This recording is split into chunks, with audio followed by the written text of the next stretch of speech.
you about trade. As you know, new figures today show the trade deficit widening more than expected.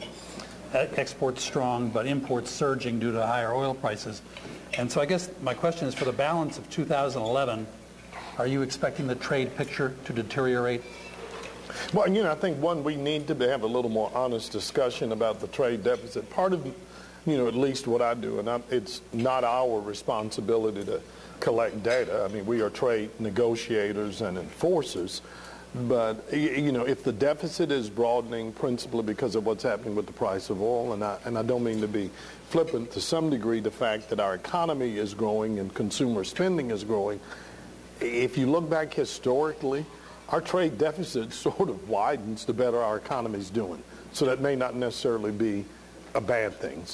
But what I am excited about is the fact that our exports were up exponentially, a very strong level.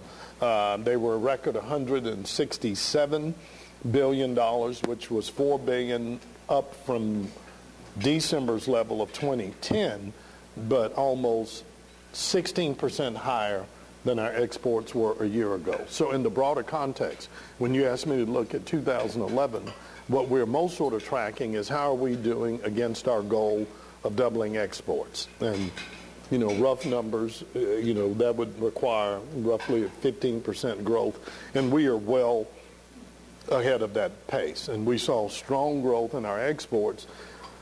And I think just as critically, if you want to dig into it, a big part of the growth was in manufacturing and supplies, and frankly in the auto sector. So I think that's a good picture. We obviously want to watch the deficit number, but let's put it in perspective of the overall picture.